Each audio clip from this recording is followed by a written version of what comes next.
میں ہوں اسواریہ رحمان. آپ دیکھ رہے ہیں میرا یوٹیوب چینل کیپٹل ویوز اور میرے ساتھ آج موجود ہیں سینئر صحافی تجزیہ کار جمشید انصاری صاحب. سر کیسے آپ؟ الحمدللہ ٹھیک ٹھاک. سر پہلے تو بہت شکریہ آپ نے مجھے اور میرے چینل کو جو ہے وہ اپنا وقت دیا. ویلکم. سر بڑی عام خبریں آ رہی ہیں اور آپ اکثر ہمارے چینل پر اہم خبروں کا ہی ذکر کرتے ہیں.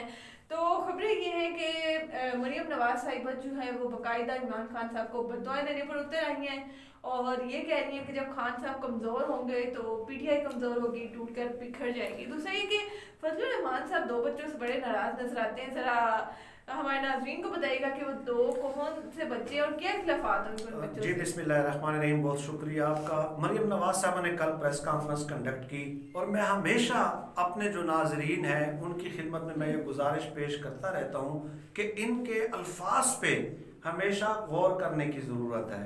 ٹھیک ہے, مین اسٹریم میڈیا مریم نواز کی پریس کانفرنس کا یا تقریر کا اس قدر کرٹیکل انالیسز نہیں کرتا. ٹھیک ہے, انہوں نے اپنی تمام تر جو توجہ ہے وہ مرکوز کی ہوئی ہے, عقابی نظریں جو ہیں وہ عمران خان صاحب کی جانب. عمران خان صاحب آپ نے 2015 میں یہ کہا تھا, 2017 میں یہ کہا تھا, 2020 میں آپ نے یہ کہا تھا. تو وہ انہوں نے اپنی تمام تر اٹینشن جو ہے وہ فوکس کی ہوئے عمران خان صاحب کی جانب, یعنی اپنی توپوں کا رخ جو ہے وہ مکمل طور پہ عمران خان صاحب کی جانب جو ہے انہوں نے موڑ دیا ہے. مریم نواز نے کل اپنی پریس کانفرنس میں ایک بہت بڑی بات کی اور اس میں انہوں نے کیا کہا کہ تحریک انصاف 1 مین شو پارٹی ہے اور جب وہ شخص کمزور ہوگا جو ہمیں نظر آ رہا ہے یعنی عمران خان صاحب, ٹھیک ہے, تو اس کے بعد تحریک انصاف ٹوٹ کے بکھر جائے گی اور اس کے بعد تحریک انصاف میں جانے کے لیے کوئی تیار نہیں ہوگا.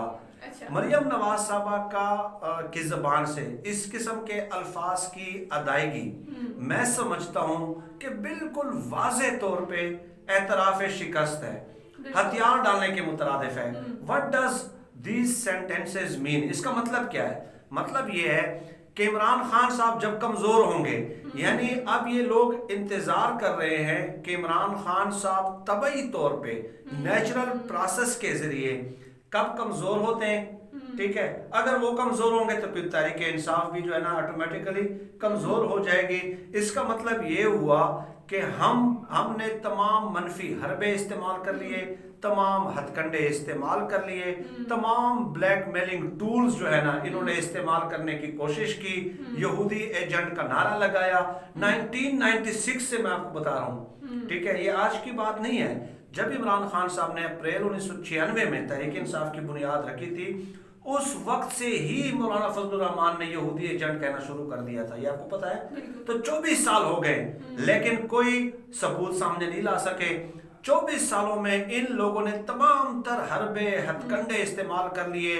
عمران خان صاحب کی آپ کتاب پڑھ لیں کہ جب ان کی ایک بھی نشست نہیں تھی, ایک بھی, تو اس وقت نواز شریف نے ان کو رشوت کی پیشکش کی تھی کہ بھائی آپ میری پارٹی میں آ جائیں, میرے بعد آپ کا عہدہ ہوگا, دوسرے نمبر پہ میرے بعد آپ کا عہدہ ہوگا, لیکن آپ جو ہے نا میری پارٹی میں شامل ہو جائے. What does that mean؟ کہ ان کو پتا تھا کہ یہ ایک کرکٹر ہے, ٹھیک ہے, اور ایک تھرڈ پولیٹیکل فورس کے طور پہ یہ مرج ہو رہا ہے, تو پہلے ہی اس کا سر کچل دیا جائے. جب عمران خان صاحب نے وہ انکار کر دیا اس کے بعد پھر کیا ہوا کہ ان لوگوں نے ذاتی زندگی پہ حملے شروع کر دیے, پھر ان کی بیوی کے کردار پہ سوالات اٹھانا شروع کر دیے. ایون کہ جب وہ پریگننٹ تھی, ٹھیک ہے, پریگننسی کے دوران ہی ان لوگوں نے جو ہے نا وہ ٹائلز سمگلنگ کا مقدمہ درج کرایا اس پہ, حتیٰ کہ ان کو جو ہے نا طلاق لینی پڑ گئی.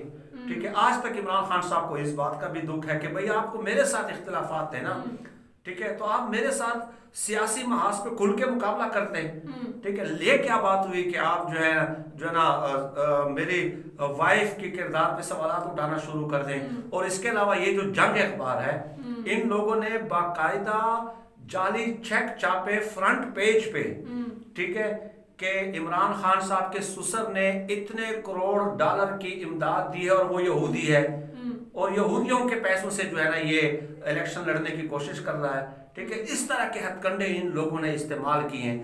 یار ہماری عمران خان صاحب کے ساتھ کوئی رشتہ داری ہے؟ عمران خان صاحب نے ہمیں گاڑیاں دی ہیں, ہمیں پلاٹ دیے ہیں, ہمیں زمینیں دی ہیں, ہمیں نوکریاں دی ہیں, ہمیں ایڈوائزر رکھا ہے, کچھ بھی نہیں چاہیے.